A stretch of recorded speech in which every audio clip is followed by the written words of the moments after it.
सुप्रभात बच्चों, आज हम कक्षा 7 में अध्याय 17 का अध्ययन करेंगे।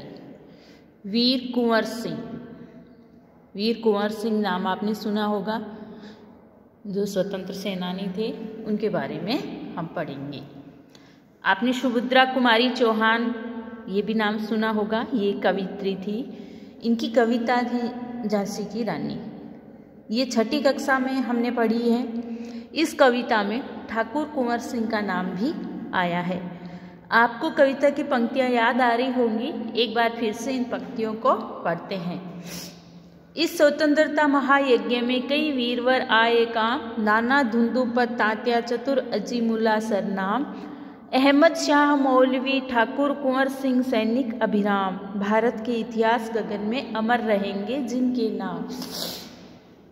मतलब ये नाम इस कविता में आया है कुंवर सिंह का। तो इनके बारे में पढ़ेंगे। ये कौन थे, किस तरह से उन्होंने भी अपने सहयोग किया था 1857 की क्रांति में। यहाँ स्वतंत्रता संग्राम के उसी वीर कुंवर सिंह के बारे में जानकारी दी जा रही है। सन 1857 के व्यापक सशस्त्र विद्रोह ने भारत में ब्रिटिश शासन ने जिस दमन नीति को आरंभ किया, उसके विरुद्ध विद्रोह शुरू हो गया था। मार्च 1857 में बैरकपुर में अंग्रेजों के विरुद्ध बगावत करने पर मंगल पांडे को 8 अप्रैल 1857 को फांसी दे दी गई। मंगल पांडे को फांसी कब दी गई थी? 8 अप्रैल 1857 को। 10 मई 1857 को मेरठ में भारतीय सैनिकों ने ब्रिटिश अधिकारियों के विरुद्ध आंदोलन किया और सीधे दिल्ली की ओर कूच कर गए।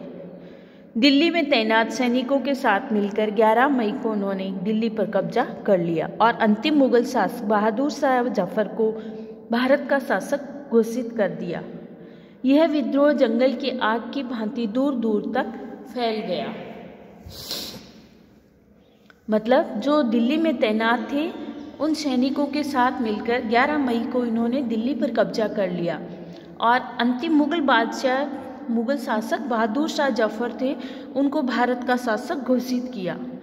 तो यह विद्रोह भड़क उठा, जंगल में लगी आग की भांति जल्दी जल्दी सब जगह फैल गया था।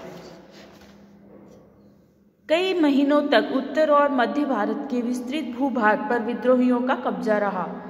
दिल्ली के अतिरिक्त जहां अत्यधिक भीषण युद्ध हुआ, वे केंद्र थे कानपुर, लखनऊ, बरेली, बुंदेलखंड और आरा।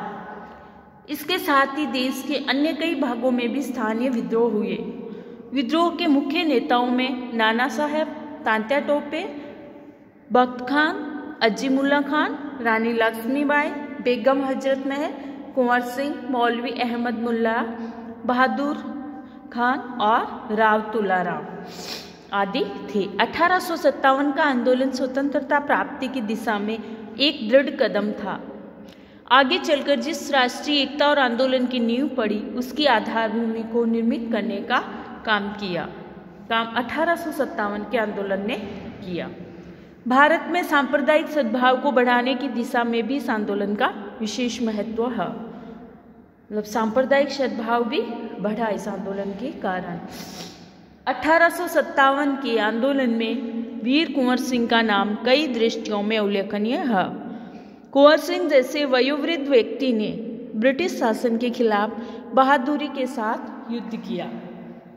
वीर कुंवर सिंह के बचपन के बारे में बहुत अधिक जानकारी नहीं मिलती।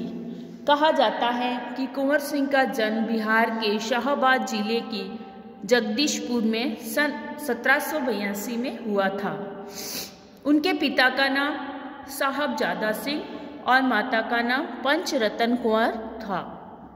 उनके पिता साहबजादा सिंह जगदीशपुर रियासत के जमींदार थे, परंतु उनको अपनी जमींदारी हासिल करने में बहुत संघर्ष करना पड़ा था। मतलब वो जमींदार थे, लेकिन बहुत संघर्ष करने के बाद में उनको जमींदारी मिली थी। पारिवारिक उलझनों के कारण कुंवर सिंह के पिता बचपन में उनकी ठीक से देखभाल नहीं कर सके। जगदीशपुर लौटने के बाद ही वे कुंवर सिंह की पढ़ाई लिखाई की ठीक से व्यवस्था कर पाए। कुंवर सिंह के पिता वीर होने के साथ साथ स्वाभिमानी और उदार स्वभाव के व्यक्ति थे। उनके व्यक्तित्व का प्रभाव कुंवर सिंह पर भी पड़ा। कुंवर सिंह की शिक्षा दीक्षा की व्यवस्था उनके पिता ने घर पर ही की। वहीं उन्होंने हिंदी, संस्कृत और फारसी सीखी, परंतु पढ़ने लिखने से अधिक उनका मन घुड़सवारी, तलवारबाजी और कुश्ती लड़ने से लगता था। इनमें लगता था, पढ़ना लिखना उनको कम पसंद था। उन्हें घुड़सवारी, तलवारबाजी और कुश्ती लड़ना अच्छा लगता था।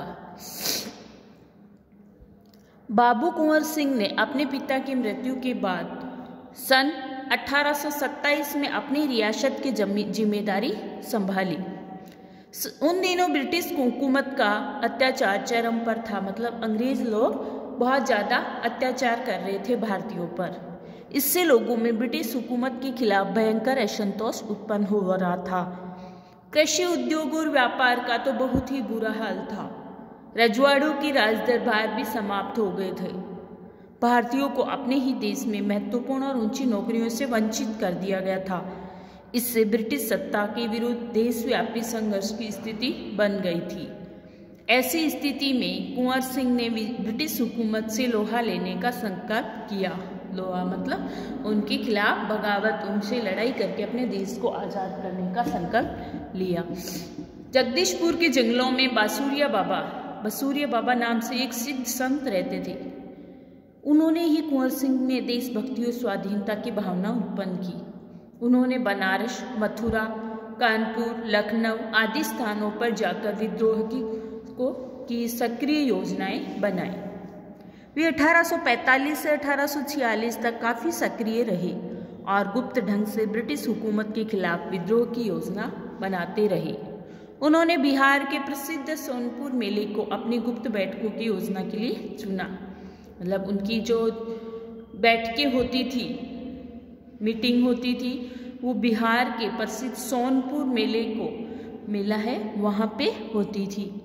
सोनपुर के मेले को एशिया का सबसे बड़ा पशु मेला माना जाता है। यह मेला कार्तिक पूर्णिमा के अवसर पर लगता है। एशिया का सबसे बड़ा मेला कहाँ लगता है? सोनपुर में। यह हाथियों के क्रय विक्रय के लिए भी विख्यात है। इसी ऐतिहासिक मेले में उन दिनों स्वाधीनता के लिए लोग एकत्र होकर क्रांति के बारे में योजना बनाते थे। मतलब छुप छुप की योजनाएं बनाते थे, क्योंकि सामने तो अंग्रेज लोगों को पता चल जाता तो वे अत्याचार करते और गिरफ्तार कर लेते थे। इसलिए ये योजनाएं चुपके से बनती थी, गुप्त योजनाएं बनती थी। तो आज हम इसको इतना ही पढ़ेंगे, बाकी अगले वीडियो में पढ़ेंगे। धन्यवाद।